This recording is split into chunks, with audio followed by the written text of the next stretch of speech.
And it looks like we are rolling. Nice. Oh wow, looks like I'm wearing nearly nothing. I can assure you I'm not. I'm wearing something. Hello everybody.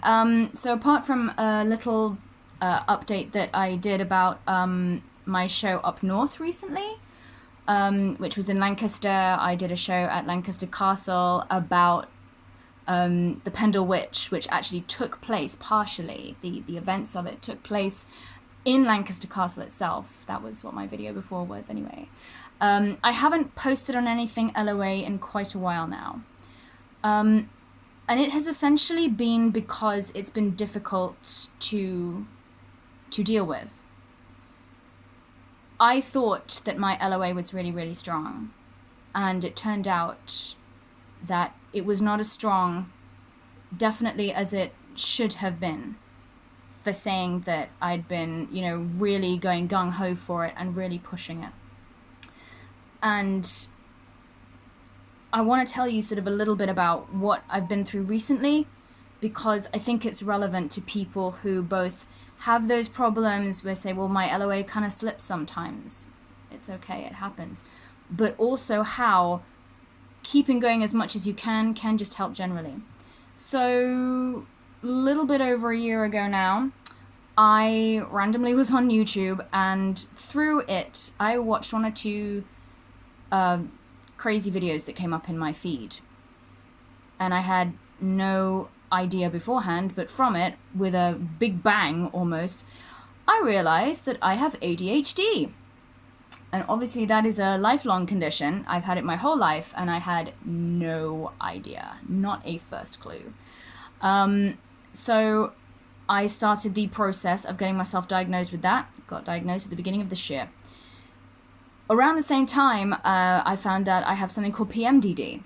And this is basically, if you can imagine, PMS. You know how you get PMS normally? Some people get it like, the actual time just before they are bleeding, or some people it's just after. For me, it affects, in some way, shape, or form, my entire 28-day cycle. It's not fun. And it was only because my best friend Andrew was able to see certain patterns that I was able to realize, and a friend of mine also said, this might be it, because I have this too, and this is how it manifests itself, that we got to the bottom of that. So all of a sudden, I had these two conditions, which are not things that I can go to the doctor and say, give me a pill for. Well, technically they are with ADHD, but I had to go through like half a year of like, please either diagnose me or say it, I'm going crazy, before I got that pill. So there was that at first, and I was kind of going at the same time, well, I haven't invited this. What's this all about?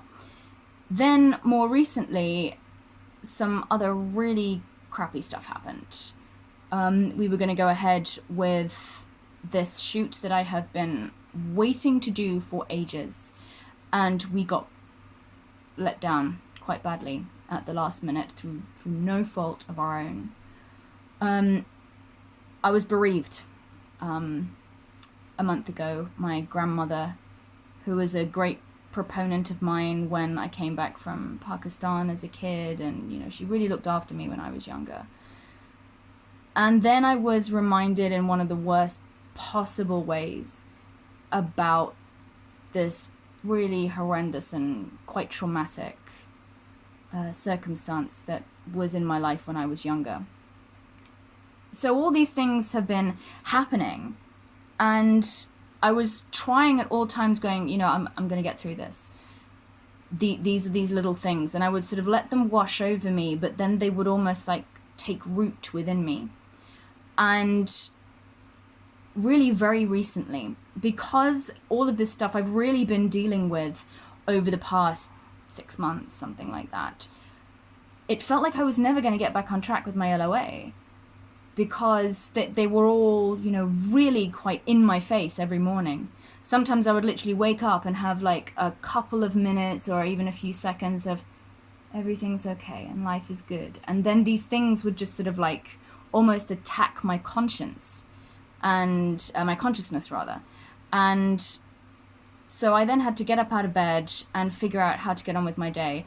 And I don't mind telling you, because of my conditions, that might make it more understandable for some of you, but also because it's just been so wearing, there have been times this year so far that I have literally not been able to function. Because some of my medication was out of kilter at the around the March time of this year, March, maybe April or May, I don't know, it's all rolled into one now. There was a time wherein I could not get off the couch. I was just lying there, and I didn't want to do anything. I didn't feel any inspiration. And anybody who has watched any of my videos will be able to tell you that that is not me. I am somebody who loves life and who loves getting on with things and who loves doing things that, inspire me and make me happy. And it was the closest to clinical depression I think that I've ever glimpsed. And I never want to glimpse it again. It was awful. And I have even more sympathy than I already did for people who suffer with mental health problems like that.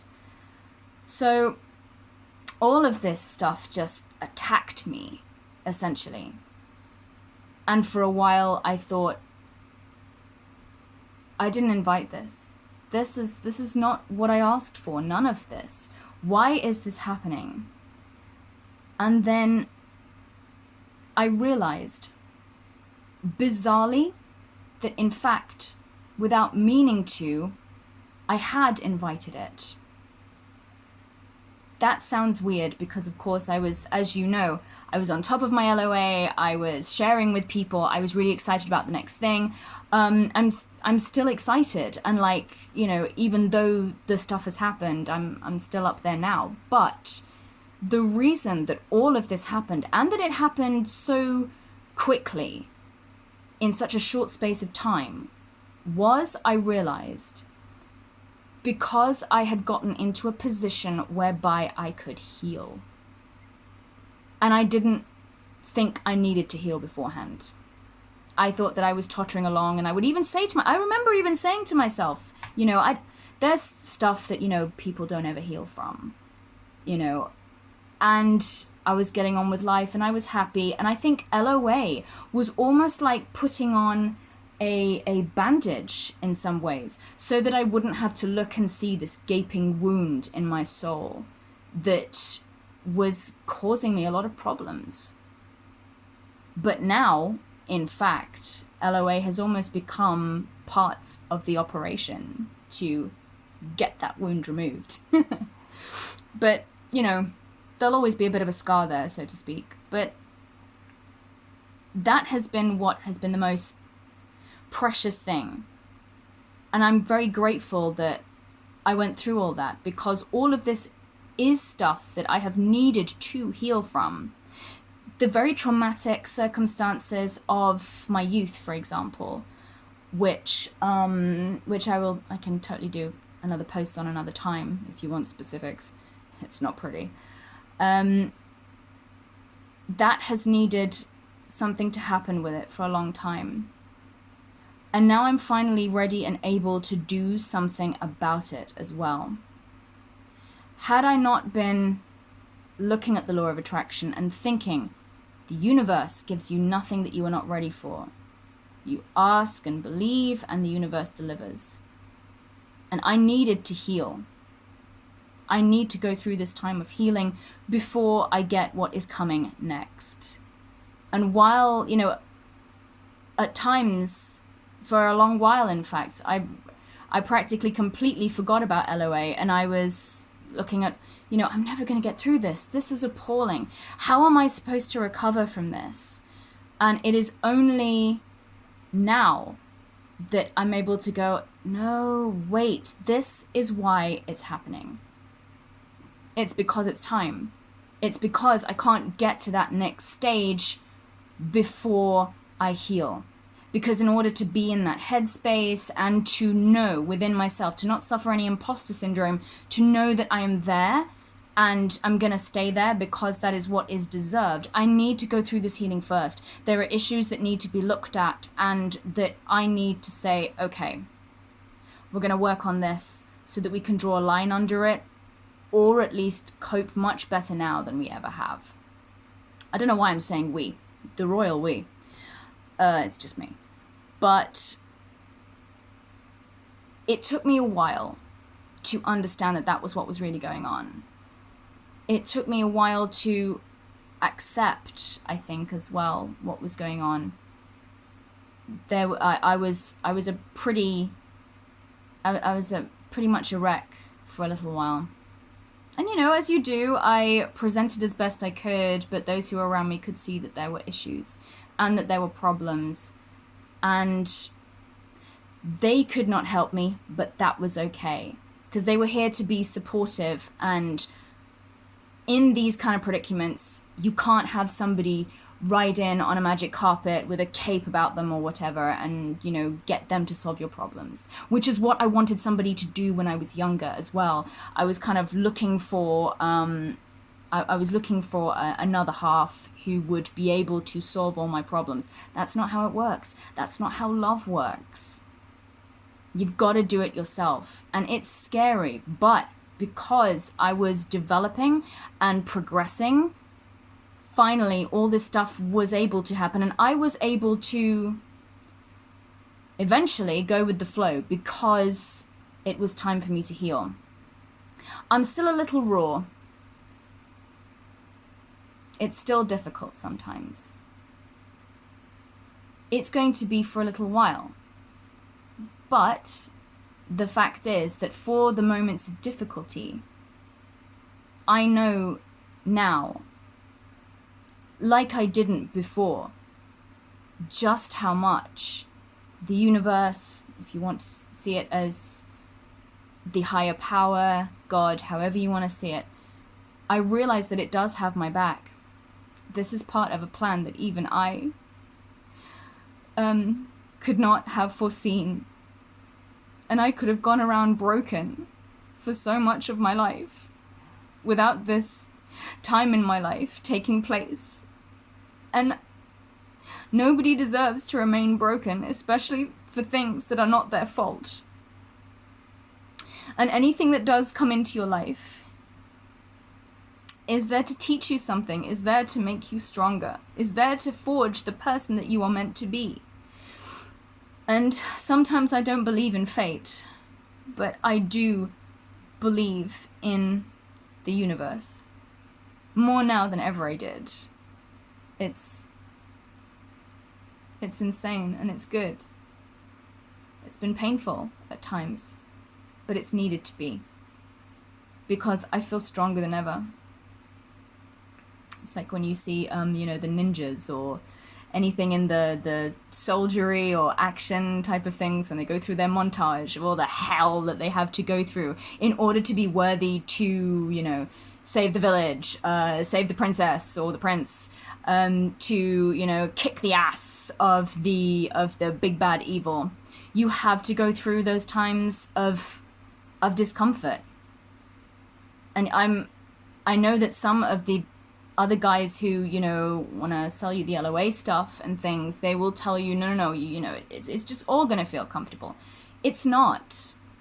Sometimes there are going to be things that you have to learn and go through that you don't want to. But the other side is what's worth it. It's why you go through that time. And if you can keep on going, yeah, I know that even as I'm going through this, there is some good that's coming in my future. I know that you'll be okay. And no matter what has happened to you in the past, if you feel broken, the lovely thing about something that is broken is 9 times out of 10, it can be put back together.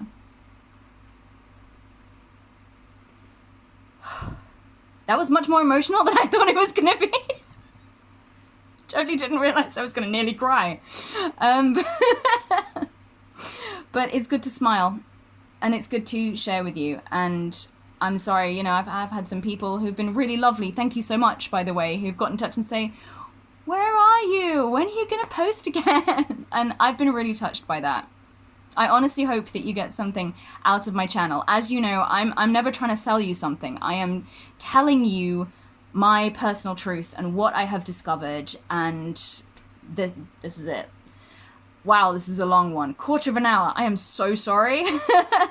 Go off and have a beautiful day, whatever you're doing, or I hope maybe you're listening to me in the background. But I wish you love, I wish you light, and I wish that for you that every single terrible thing or uncomfortable thing that you have to go through, you are able to keep in mind that there is beauty on the other side of it. That there is balance, even in the chaos in this universe. And I love you. Keep the faith. We're all gonna get there someday.